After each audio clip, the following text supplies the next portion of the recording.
시작하겠습니다.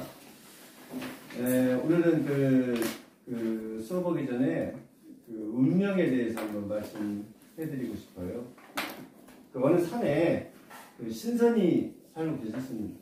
우리가 알다시피 신선은 사람과 신의 중간 사이에 도를 깨우치는 분 아니겠습니까?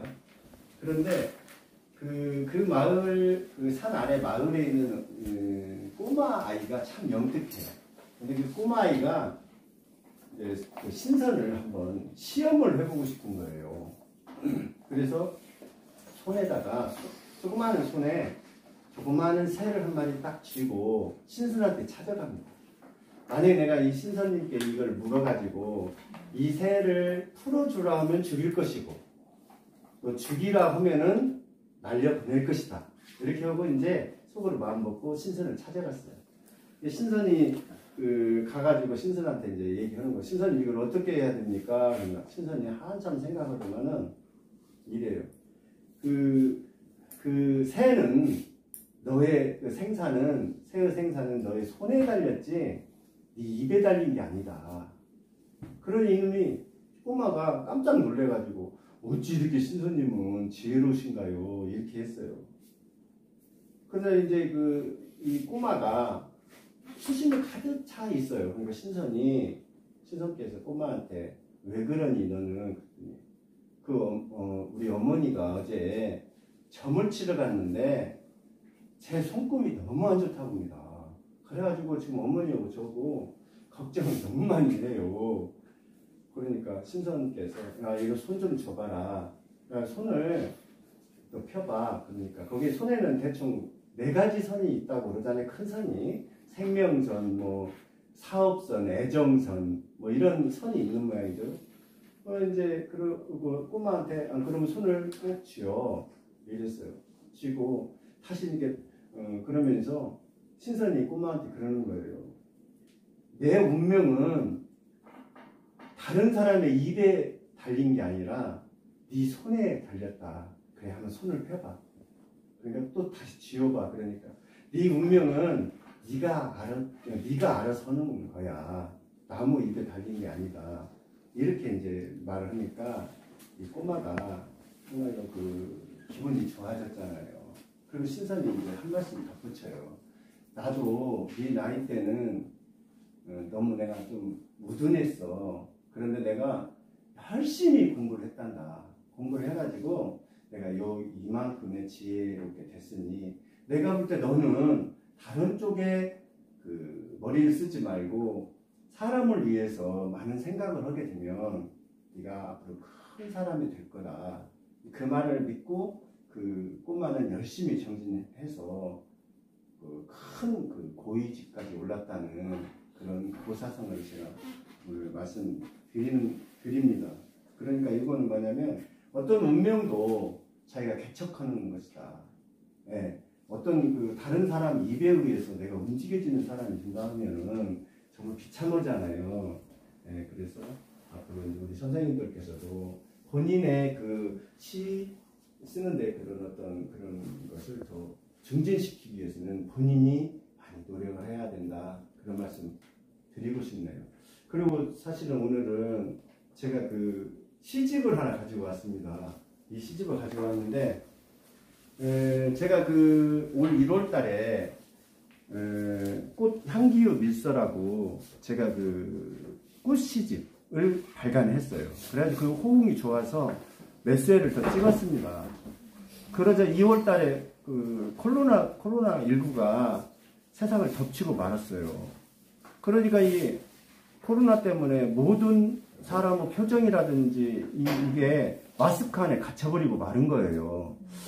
그래서 제가 큰 애국자는 아니지만 저도 국가를 또 아니면 국민을 위해서 좀 뭔가 좀 기여를 해보자 곰곰이 생각을 했는데 내가 할 수 있는 게 뭐냐 그랬더니 제가 그래도 꽃을 주제로 많이 글을 쓰잖아요. 어떻게 됐든 간에.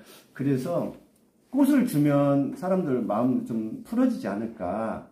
그래서 제가 이번에는 꽃으로 오는 소리라고 낭송 시집을 펴내게 됐습니다.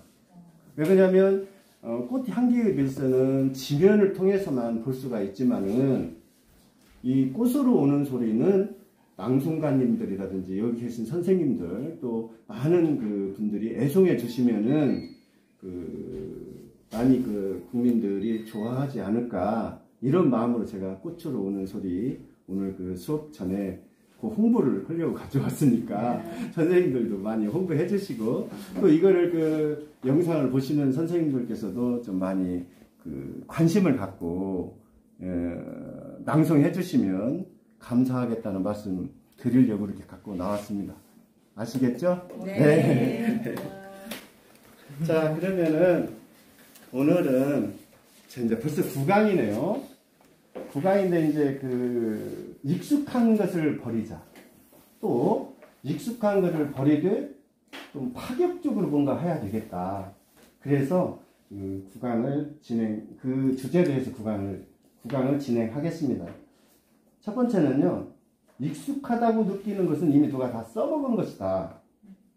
여기 보면은 상투적인 언어다. 상투적이라는 것은 그 버릇처럼 굳어진 그런 습관이나 말을 상투적이라고 그러잖아요. 그 다음에 늘 하거나 지겨워서 식상하다고 느끼는 것으로 서술 방법 따위의 매우 익숙한 기교를 말한다 그랬어요. 뭐 이 의미는 다 아실 거예요. 식상하다는 것은 되풀이되어 실증이 나는 거고요. 예. 그리고 여기서는 익숙한 기교, 남들이 하는 것, 남들이 하는 생각, 남들이 하는 그런 습관을 따라 한다는 거죠. 예.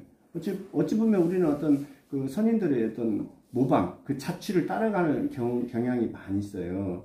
근데 시적으로는, 시에서는 그 따라가기보다는 자기 것을 가지고 독특하게 나와야 되거든요.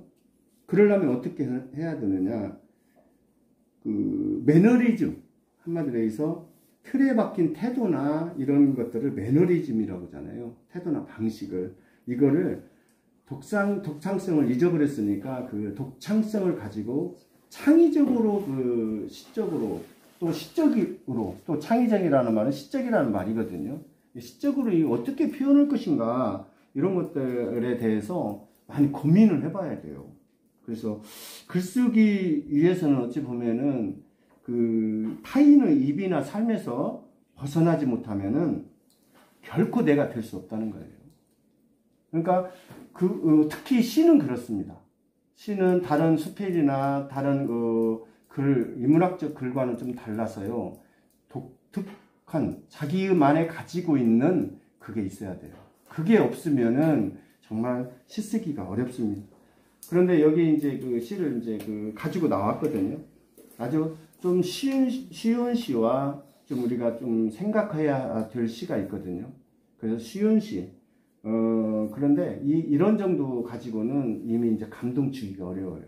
이 보리밭을 바라보며라는 시거든요. 제가 한번 읽으면서 빨리 가보겠습니다. 보리밭을 바라보며 찬바람이 시린 자락을 여밀 때쯤이면 애보리가 어깨를 들썩이기 시작한다. 애보리는 애기 보리의 합성어죠. 예. 모질게 밟아야 잘 큰다. 옛날에 우리 어렸을 때도 보리 밟기 많이 합니다. 왜 그러냐면 서리빨이 들고 일어나면은 뿌리가 들려 있어서 보리가 얼어 죽어 버려요. 그리고 뿌리를 내린다 하더라도 결실을 맺지 못하기 때문에 보리밭을 꽁꽁 밟는 그런 일이 있었습니다. 어머니는 더 꾹꾹 밟으라고 채근하신다. 이를 재촉하는 거죠. 예. 개나리 목련이 꽃잎을 구겨버리면 보리삭은 꽃처럼 피어나지만 겉보리보다 더 거칠어진 시름의 무늬가 어머니 손마디에서 피어난다. 이런 말이 있죠. 보리에는 겉보리가 있고 쌀보리가 있어요. 우리가 이게 도정에서 밥에다 쌀하고 같이 섞어 먹는 게 쌀보리이지 않습니까?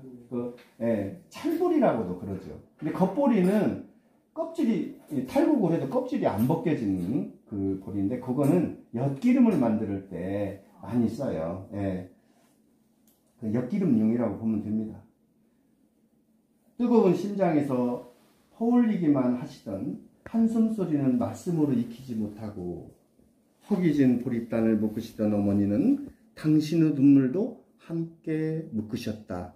참 좋은 구절 여기 있어요. 허기진 보리단을 묶으시던 어머니는 당신의 눈물도 함께 묶었어요. 이런 정도의 그 억구는 얼마든지 볼 수 있는 거예요.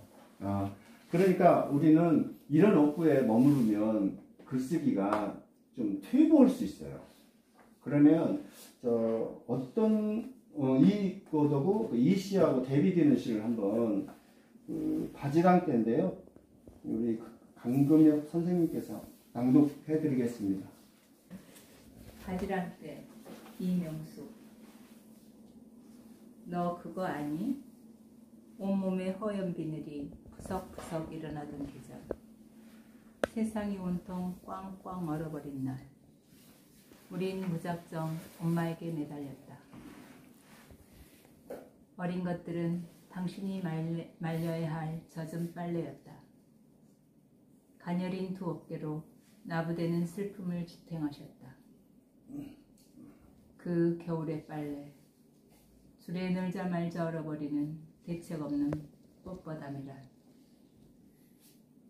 너 날 거야. 바지랑대가 받치지 않았다면 땅에 질질 끌려 패대기 쳐졌을 빨래. 매운 칼바람 속에서 언 옷들이 보송보송 마를 때까지 야인 어깨로 떠받치던 하늘. 이젠 탈수기로 건조되어 축 늘어진 슬픔 없는 빨래. 올가을 추석 고향집 뒷곁. 무심결에 발에 걸려 넘어질 뻔한 아무짝에도 쓸모없는 귀찮은 존재. 지금은 다만 혼자 검게 썩어가는 잊혀진 바지랑대. 네, 수고하셨습니다. 바지랑대입니다. 빨래투를 받치는 그 도구죠. 긴 간지대나 아니면 대나무로 이렇게 많이 사용을 했어요. 저도 어렸을 때 숨바꼭질하다가 모르고 그냥 바지랑대를 치고 간 거예요. 그게 젖은 빨래가 떨어져가지고 어머니 오면 손질 나시겠어요. 그 추운데 옛날 다 손빨래 했잖아요. 그 흙이 다 묻었으니 다시 빨래해야 됩니다. 그래서 내가 좀 두드러 맞은 적이 있었습니다. 저뿐만 아니라 다 그랬을 거예요. 아마 똑같아. 자, 내용 보면서 한번 생각을 해보겠습니다. 너 그거 아니? 이제 묻는 거죠. 온몸에 허연 비늘이 푸석푸석 일어나던 계절. 옛날에는 특히나 그런 것 같아요. 영양분이 부족하니까 몸에 비듬, 살비듬이라고 하죠. 그게 많이 떨어졌어요. 그 머리에 그 비듬도 참 많았던 것 같아요. 비듬뿐만 아니라 저희 남자들은 머리에 기계똑이라고 그런 거 있으면요, 마늘을 찧어서 거기다 바르거든요.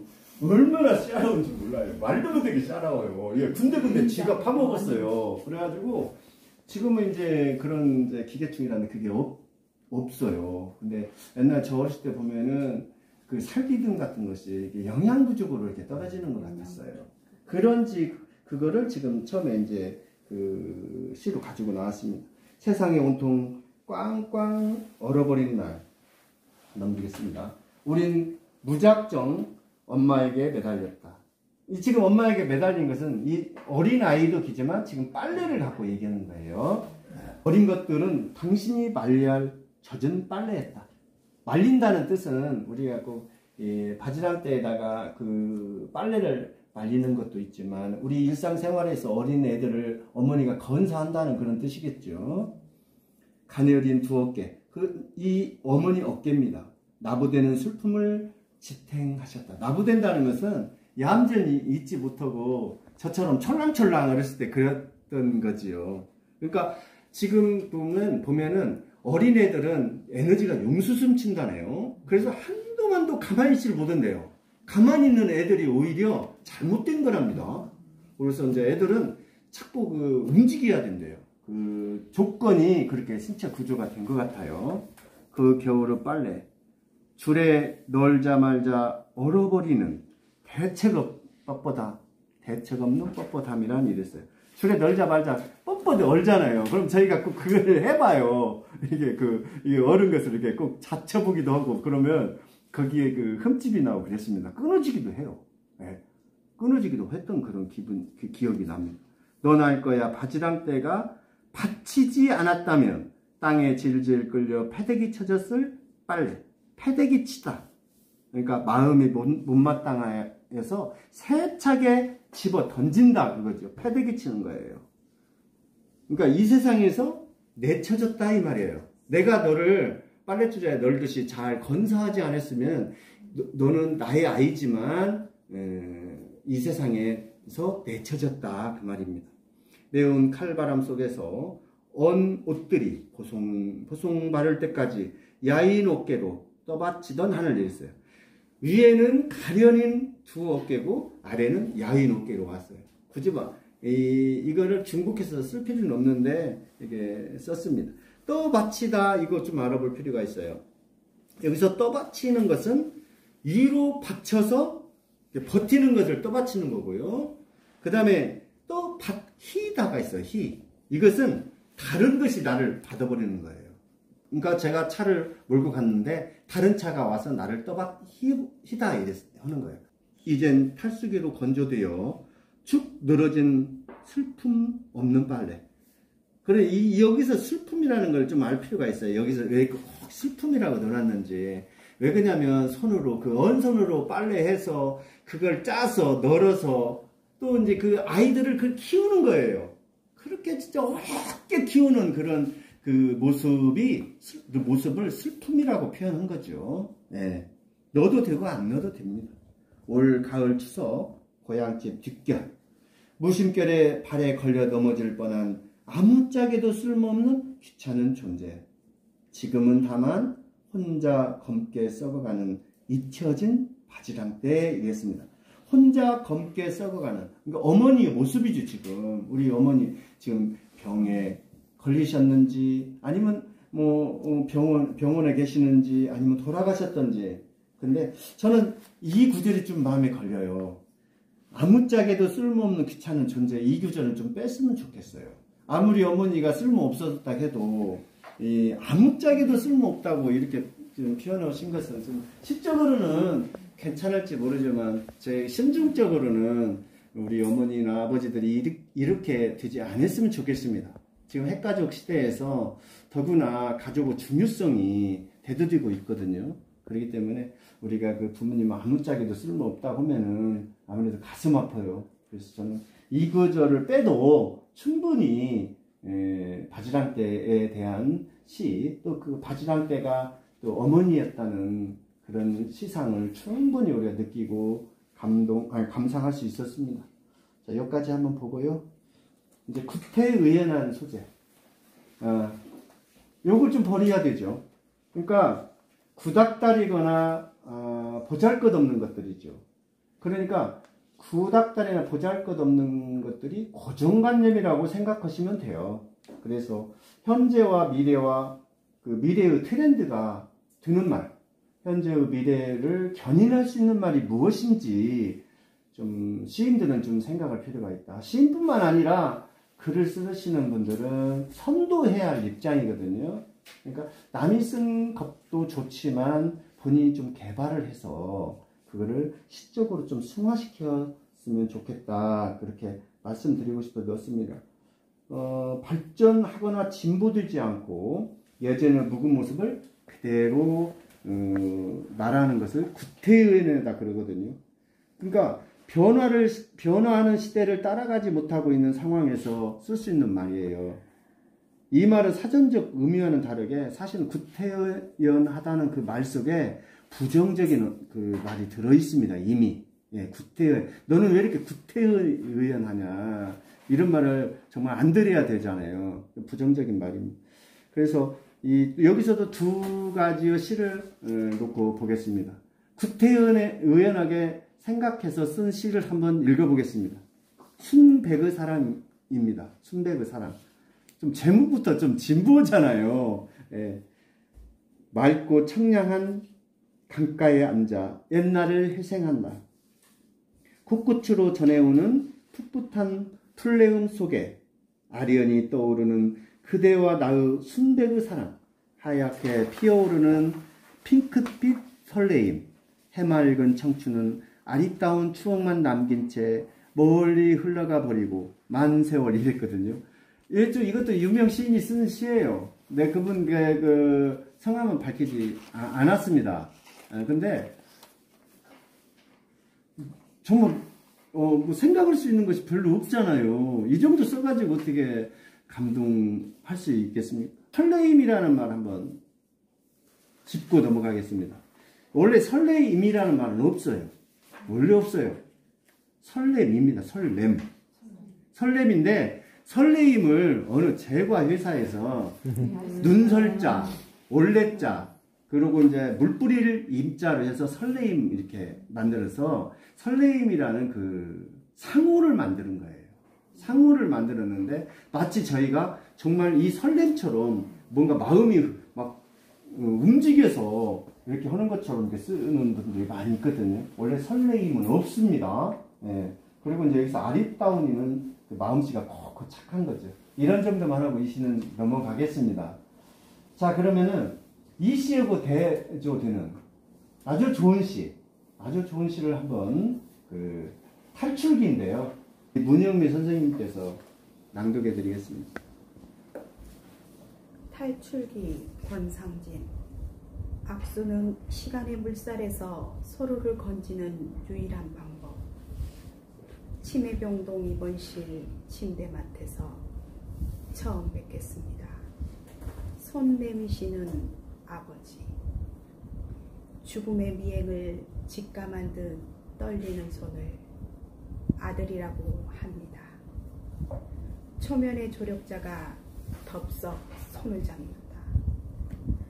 첫인사는 나이를 다시 세는 리셋 버튼 같아서 우리는 오늘부터 1일 죽음을 상쇄하기 위해 매일 모르는 사람들을 만나서 갓난 79으로 다시 태어나는 아버지.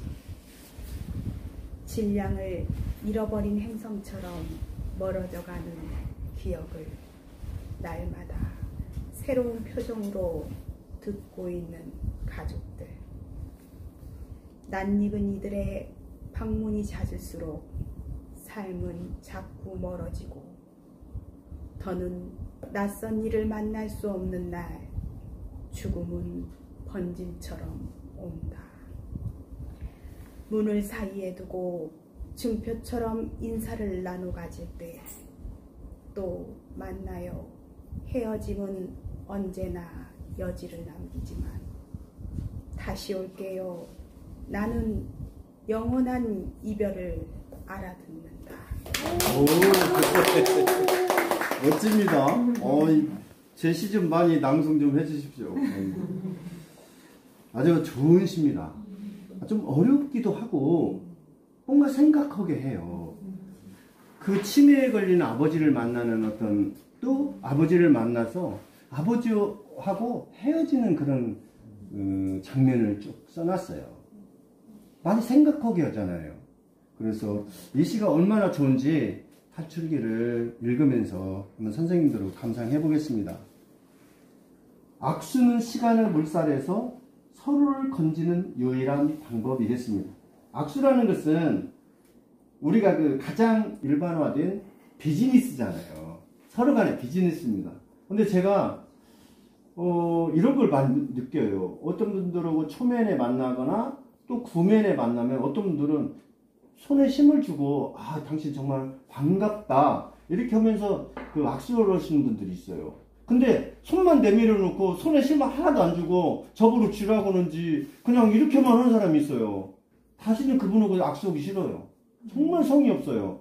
그러니까 손에 너무 힘을 많이 줘도 좀 실례지만은 그래도 성의 표시는 악수를 정말 제대로 해주는 거예요. 우리나라에서는 그렇잖아요. 악수는 어떻게 보면은 인사도 되지만 신뢰성, 상대방에 대한 신뢰에 대한 예의입니다. 그렇기 때문에 선생님들께서도 저도 마찬가지입니다만 악수를 할 때는 정말 신경 많이 써서 악수를 해줘야 돼요. 안 할 바에는 아예 안 해버려야 돼요. 그냥 그 하는 동안 손만 내밀어 놓고 네가 하고 싶으면 하고 하기 싫으면 말고 마치 관심 없는 것처럼 그러시면 안 됩니다. 자, 악수는 시간을 물살해서 서로를 건지는 유일한 방법. 시간을 물살은 여기는 일상이에요. 일상. 시간을 물살이라고 이제 그 은유적으로 표현한 거지요. 서로를 건지는 유일한 방법이에요. 서로를 건진다는 것은 서로를 소통한다는 거예요. 악수가. 그러니까 악수가 얼마나 중요하냐면 이 촉수를 이용해서 서로 체온과 체온, 또 서로의 살과 살을 맞댐으로써 굉장히 친밀해지는 거죠.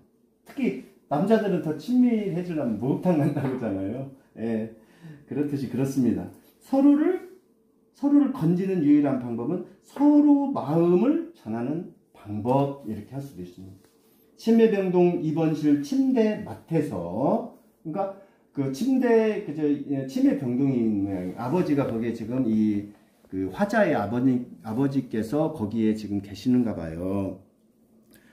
처음 뵙겠습니다. 손 내미시는 아버지. 정말 이 사람 밑을 누르시죠. 아버지가 자식이 왔는데 처음 뵙겠습니다 하고 손을 습관처럼 내미는 거예요. 처음 뵈야 되니까 악수를 하는 거죠. 당신 반갑습니다. 이거 방문해 주셔서. 이러니 자식은 억장이 무너지는 것이 바로 그거 아니겠습니까? 그래서 지금 이런 말 하더라고요. 치매는 그 마음에 그런 어떤 마음이 지워지는 병이잖아요. 굉장히 가슴 아파요. 그래서 치매를 예방하는 법은, 가장 좋은 방법은 끊임없이 늘 자주 긍정적인 생활을 하는 것이래요. 공부를 한다거나 운동을 한다거나 사람들과 어울려서 위험 요소를 제거하는 거죠. 특히나 이제 저도 그렇습니다만 고혈압, 당뇨 계신 분들은 치매성, 혈관성 치매, 이거 정말 조심해야 되겠죠. 뭐 알츠하이머성 치매, 뭐 무슨 치매, 근데 제가 그 전문가가 아니기 때문에 잘 말씀드릴 수 없습니다.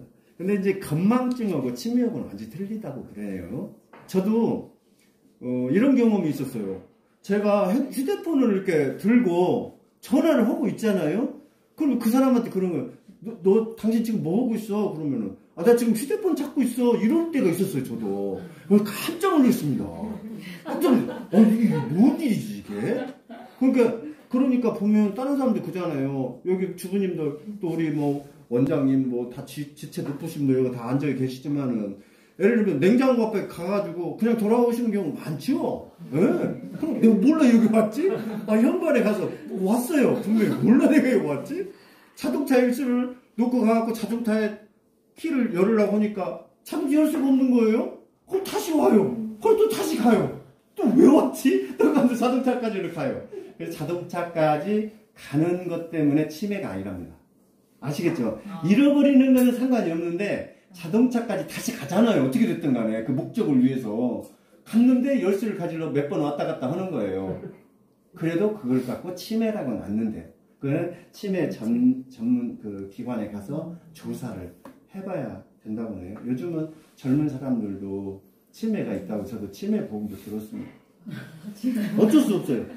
자, 또 들어가 보겠습니다. 죽음 후 미행을 직갑한 듯 떨리는 손을 아들이라고 합니다.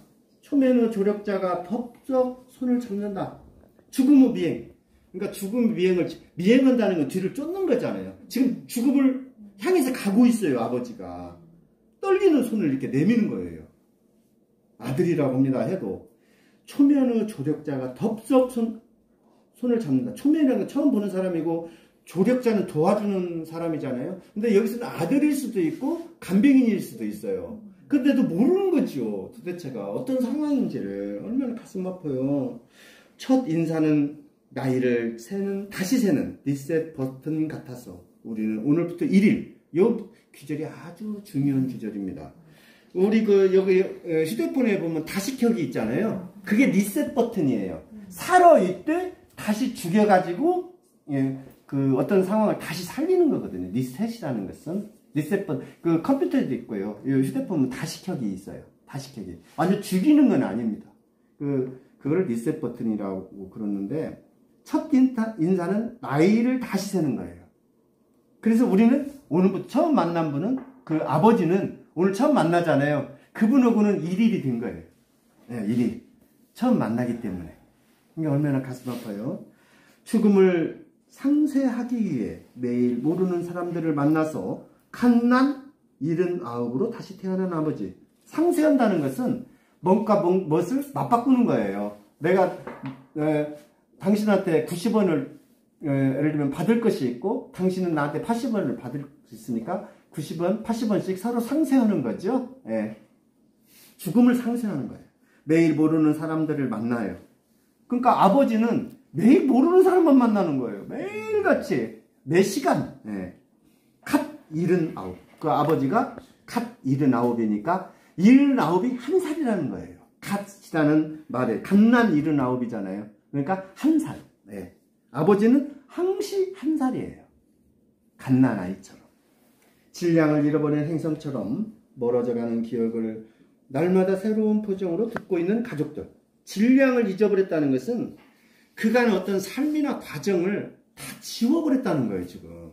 그러니까 저희도 그런 거 있잖아요. 태양계에서 그 9번째 행성이 명왕성이거든요.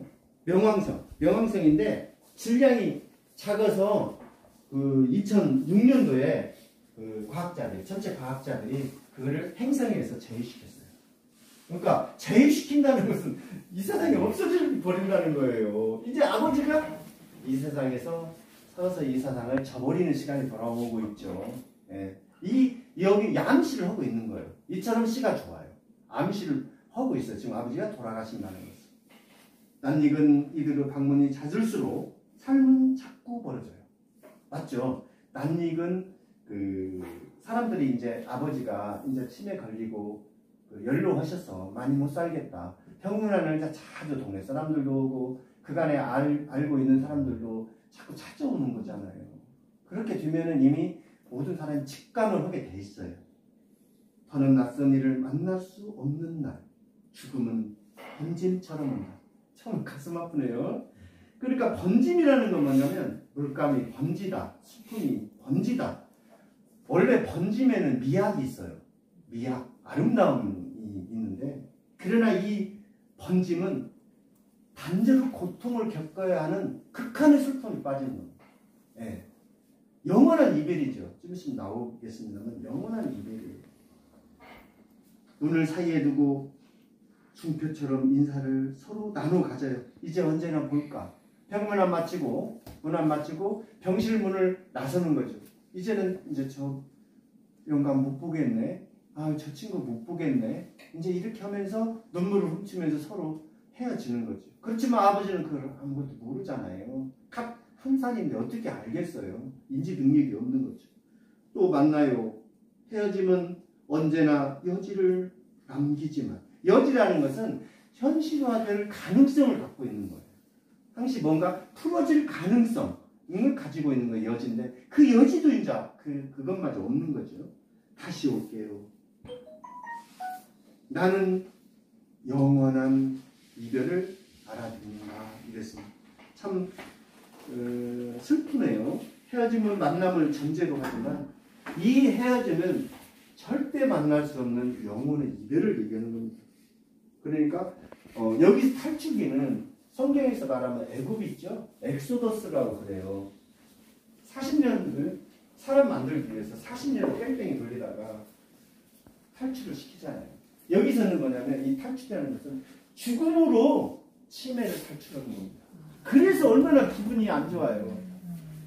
이 시인도 제가 존경하는 시인이에요. 젊은 시인인데 참 글을 잘 써요. 꼭 이 시인님 그 서점에 가서 꼭 한번 사보시면 좋을 것 같습니다. 다음에는 비틀거나 낯설게 하기네요. 요즘 이 언어가 굉장히 유행해요. 이게 그러니까 이거 어떻게 보면 제가 원하는 것은 느낌이나 감성 내지는 플러스 반전, 관조 사이로 쓰면 모방할 것이 없고 다 독특한 그런 형태를 가지고 있거든요. 독특한 형태라는 것은 사람마다 지문이 다르지 않습니까? 70억 인구 중에서 지문이 같은 그 조그마한 손 여기에서 지문이 같은 사람이 없다고 하니 얼마나 이게 참 대단한 거예요. 70억 분의 1이에요 제가. 근데 왜 글만 쓰면 거의 비슷하냐고요 도대체가. 글만 쓰면. 근데 이게 그러니까 이제 많은 사람들이 이게 도대체 왜 그러는지를 모르겠다. 솔직히 미안한 얘기입니다만 제 강의 들으면 많이 틀려질 건데 왜 이렇게 그냥 비틀어야 되는지, 왜 생명을 만들어내는데 비틀어야 되는지를 모르겠어요. 예를 들면 제가 전번 시간에 그런 말씀 했습니다. 어린아이를 깔았는데 팔이 좁다고 팔을 늘리고, 팔이 이상하다고 팔의 자리에다가 다리를 갖다 붙이고, 머리를 갖다가 뒤에다 붙이고, 이런 식으로는 생명이 살겠습니까 죽겠습니까? 도대체 중국 고사성어에도 그게 있어요. 귀가 2개니까 하나는 없애고, 코가 콧구멍이 2개니까 하나는 없애고, 눈도 2개가 하나 없애고, 이러다 보니까 사람 죽어버렸어 그냥. 예. 그러니까 이 낯설게 하라는 것은 어떤 것을 막 해석하면서까지 하라는 얘기는 아닌 것 같은데, 이 낯설게 하기가 쉽지는 않아요. 이게 정말 쉽지 않아요. 이 글 쓰는 사람들은 이 소재 발굴하는 것이 너무나 어렵기 때문에 여행도 하고 혼자 집거도 하고 다른 분들하고 그 대화도 하고 그러거든요. 굉장히 그 전에는 사실 그 소재가 좀 많이 있었어요. 근데 제가 조금만 그 느리게 생각하거나 뭐 하면은 이미 제 소재를 다른 선생님들이 다 써버려요 이미. 그럼 저 쓸 것도 없잖아요. 그런데 제가 쓰는 방법, 느낌이나 감정, 또 아니면 감성으로 반전이나 사유나 관조가 들어가면 지문처럼 독특할 수밖에 없다는 거 그렇게 말씀드리면서, 그러니까 일상적인 균형 속에 파격을 주는 것이 예술가들이 대부분 하려고 그러는 거예요. 바다수선이라는 시를 가지고 선생님들하고 한번 생각을 같이 한번 나눠보겠습니다. 바다수선. 나의 바다를 세탁소에 맡겨야겠어요. 지저분하고 찢긴 데가 많아요. 바다를 맡기기엔 너무 크지만 어쩔 수 없잖아요. 여기까지 말을 하니까 도대체 왜 바다를 세탁소에 맡기냐고 이렇게 말할 수 있어요. 전번 시간에 희연법에 대해서 배웠죠? 이 바다는 바지입니다. 바지. 그러니까 이 시를 바지를 가지고 바다로 얘기를 하는 거예요. 시인의 가지고 있는 독특함이죠. 바지입니다. 이제 쉬워요. 지금부터 이제 바지라고 제가 힌트는 줬기 때문에. 정씨 아줌마는 보자마자 수선비가 많이 나오겠다며 한숨을 쉬죠. 너덜너덜한 바다를 뒤집는 순간 물고기들이 옷 사이 헤엄쳐 다녀요. 이제 바다라고 얘기했으니까 이제 뭐 속된 얘기로 세탁소에서 꾸밀려고 뒤집어 까야 되잖아요. 뒤집어 까니까 이제 거기서 먼지도 튀어나오고 이것저것 튀어나온 모양이죠. 호주머니도 까봐야 될 거 아닙니까? 그럼 호주머니에 돈도 나올 수 있고 그런 거 아니겠습니까? 그거를 이제 물고기로 치환을 시킨 겁니다. 바다를 다시 뒤집으니 가게 안도 조용해지는군요. 이건 뭐냐면 이제 한번 뒤집었어요. 봐야 되잖아요. 어디가 헤어지고 어디가 날고 어디가 찢어졌는지 또 어디를 꾸며야 되는지를 알아야 되기 때문에 활딱 뒤집었어요. 뒤집고 다시 이제 물고기들이 막 그 세탁소 안에 막 돌아다니고 막 그러잖아요. 근데 이제 그거를 다시 원상태로 하니까 세탁소가 조용해진 겁니다. 속을 잘 드러내지 않던 당신. 바지 속이에요. 당신은 바지 속. 네, 속을 잘 드러내지 않았어요. 아줌마는 찢긴 상처들을 재봉틀로 받기 시작했어요. 바다가 가끔 꿈틀거려. 저도 이제 어디 다쳐가지고 실로 꼬매는데 얼마나 아파요. 그때 의사 선생님이 그러더라고요. 뭐 그럴 일은 없겠는데 저를 놀리려고 아마 더 그랬던 것 같아요. 제가 예초기를 하다 다쳐가지고 무릎 있는 데를 한 6번을 꼬매러 갔는데 의사 선생님이 저 잘 알아요. 그러니까 이거를 마취를 하면 빨리 낫고 마취를 하면 늦게 낫는데요. 그러면 마취하지 말라고. 그 마취를 했어야 된다 하고 얼마나 아프겠어요. 근데 내가 놀렸지 그러더라고요. 얼마나 얄밉겠어요. 그 말이에요 지금. 바다가 가끔 꿈틀거리고 이렇게 상처를 꿰매니까 아프면 따끔거리네. 이제 바지가 꿈틀꿈틀 하는 거예요. 구멍난 곳에서 곳에는 시냇물을 끌어다 뒀대요. 그랬어요. 근데 여기서 시냇물이 아니고 조금 이분이 생각이 좀 짧았던 것 같아요. 시냇물이 아니지 바다니까 수평선 저 너머를 바다를 끌어다 덧댄다든지 아니면 파도를 끌어다 덧댄다든지 어떤 바다에 관한 그런 언어를 가지고 와서 좀 했으면 좀 더 깊지 않았을까. 좀 여기는 시냇물이니까 조금 이질감이 있어서 제가 말씀드린 못 써줬다는 건 절대 아닙니다. 박을수록 신이나 무엇이든 끌어당 막 박으면 이제 제복들 막 하면 드르륵 하면서 막 끌려 나오잖아요. 끌려 들어오잖아요. 아니면 밀거나 찢긴 내 가슴도 촘촘하게 박아줄까요? 그러니까 여기서 이제 보통 이 화자가 하고 싶은 얘기가 내 가슴 근심 걱정도 잘 박아주면 근심 걱정이 사라질까요? 이렇게 물어보는 거죠. 그래도 흔적은 남게 되고 가끔 비 내리면 가려울 거예요. 그렇잖아요. 가려워요. 저도 그때 꾸민 자리가 가끔 가려워서 이렇게 긁잖아요. 이렇게 아픈데. 그러니까 이제 아프고 낫으려면 더 가려워요. 예. 그리고 이제 가렵다는 것은 피부가 재생되고 있다는 증거예요. 살아있다는 증거. 그러니까 가려운 것은 아, 내가 이제 거기다 나섰구나 하는 그런 것을 보여주는 겁니다. 수선 끝낸 바다. 쳐다보니 구름 쌓이고 반짝이네요. 그러니까 이제 다 꾸몄어요. 그래갖고 이렇게 잘 꾸며졌는가 딱 구멍을 보니까 저기 구름이 이렇게 떠다닌다. 그 말이에요. 굉장히 좋죠. 재밌잖아요. 그러니까 시를 꼭 바지를 보고도 바다를 쓸 수 있는 거죠. 그럼 윗도리를 보고 뭐 하늘을 쓸 수 있겠네요? 얼마든지. 예. 윗도리를 갖고 별것 다 오겠네요. 예. 그러니까 시는 이렇게 소재를 생각하면 많이 있어요. 이게 시인의 그 시가 그 특성이에요. 이렇게 써도 사람들이 아 그렇구나 그런 감정을 불러일으키는 거죠.